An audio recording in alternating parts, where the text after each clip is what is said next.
আসসালামু আলাইকুম, কেমন আছেন সবাই? আজকে আমি 4 কেজি ওজনের একটি কোরাল মাছ নিজেই কেটে নিজেই রান্না করব। সংসার জীবনে মেয়েদের একটু সাহস নিয়ে কাজ করতে হয়, যেটা আগে ছিল না। এই তো সকালবেলা উঠেই সুন্দর করে একটা শাড়ি পরে নিয়েছি, যেন একদম গ্রামের বউদের মতো লাগে। যদিও আমি গ্রামের বউ, গ্রামেরই মেয়ে, তারপর ওইভাবে শাড়ি পরা হয় না। পৃথিবীতে সব মানুষেরই কিছু না কিছু শখ থাকে, আর আমি শখ করেই মাছ কাটি। ছোটবেলা থেকে এই কাজটি করাতে অনেকটা সহজ মনে হলো। আজকে শাড়ি পরে মাছ কাটাটা মোটেও সহজ ছিল না। এত বড় মাছ হাতের মধ্যে নিয়ে কাটা অনেকটা কষ্ট মনে হচ্ছিল, এজন্য আমি ছোট ছোট করে টুকরো করে নিয়েছি। বউয়ের কষ্ট হবে বলে জামাই চেয়েছিল মাছ বাজার থেকে কাটিয়ে আনবে, কিন্তু আমি তো আর পাঠালাম না। মাছের কাটাগুলো এত বেশি শক্ত ছিল যে আমি শিলপাটা দিয়ে একটু একটু করে কেটে নিচ্ছিলাম। মনে মনে এত ভয় লাগছিল, আমি ভাবছিলাম শেষ পর্যন্ত মনে হয় মাছটা কাটতেই পারবো না। মাছগুলো কোনো রকম কেটে নিলেও মাছের মাথা নিয়ে অনেক বড় বিপদে পড়ে গেলাম। তারপর কি আর করার, ওইভাবেই মাছের মাথাটা আস্ত রেখে দিয়েছি। মাছ মাংস পরিষ্কার করার উপর অনেকটা নির্ভর করে খেতে কেমন হবে। আমি কিন্তু লবণ, লেবুর রস আর কুসুম গরম পানি দিয়ে ভালো করে মাছগুলো পরিষ্কার করে নিয়েছি। এবার আমি 4 কেজি ওজনের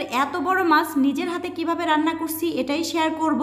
তবে তার আগে একটা কথা বলবো, এত বড় মাছ বাসায় কাটার সাহস দেখানোর কোনো দরকার নেই। মাছ কাটতে একটু টাকা বেশি লাগলেও বাজার থেকে এই মাছগুলো ছোট ছোট পিস করে নিয়ে আসা অনেক ভালো। মশলাগুলো সুন্দর করে কষিয়ে হলুদ লবণ মাখা মাছগুলো আমি সুন্দর করে দিয়ে দিলাম।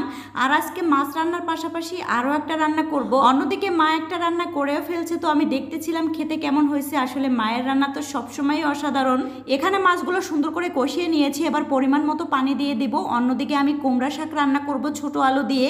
আর এই শাকগুলো কিন্তু আগে থেকেই মা পরিষ্কার করে দিয়েছে। যেই ঘরে মা থাকে সেই ঘরে আল্লাহর রহমতও থাকে। আমি কখনোই আমার কষ্ট অনুভব করতে পারি না আমার মায়ের জন্য। সে আমাকে এত এত সাহায্য করে যা বলার মতো না। আর মায়ের সব কাজ অনেক বেশি সুন্দর। কাজ শিখে শ্বশুরবাড়ি না আসলে সবাই আপনাকে বলবে বাবার বাড়ি থেকে কেন কাজ শিখে আসি নাই।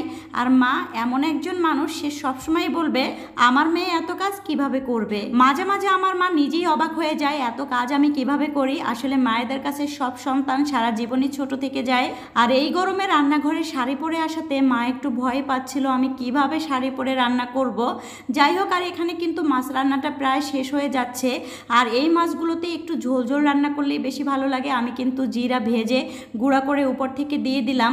অন্যদিকে হচ্ছে আমার ঘরটা একটু পরিষ্কার করা বাকি ছিল, সেগুলো সুন্দর করে আমি পরিষ্কার করে নিয়েছি। রান্নাঘরে কিছু রান্না এখনো বাকি থাকলেও আমি খাবার টেবিলে কিছু খাবার আমি রেডি করে নিচ্ছিলাম, কারণ এত গরমের মধ্যে গরম খাবার আবার খাওয়াও যায় না। আচ্ছা, একটা কথা বলে রাখি, আজকের এই ভিডিওটা কিছুদিন আগের, এটাই আপনাদের সাথে শেয়ার করলাম। যেহেতু একটু সমস্যার কারণে কয়েকটা দিন ধরে আমি নতুন কোনো ভিডিও আপনাদের সাথে শেয়ার করতে পারছিলাম না। কি হয়েছিল নতুন কোনো ভিডিওর মাধ্যমে অবশ্যই আপনাদের সাথে শেয়ার করব। আর এদিকে হচ্ছে পাশে বাসার আন্টি আমাদেরকে কিছু খাবার দিয়েছিল, তো আমরা সেই খাবারগুলো খেয়ে একটা বক্সে করে রেখে দিয়েছিলাম। কিছু খাবার থেকে গিয়েছিল, সেগুলো এখন আমি একটু গরম করে নিচ্ছি। তো যাই হোক, সবাই ভালো থাকবেন। আজকের ভিডিওটি এ পর্যন্ত।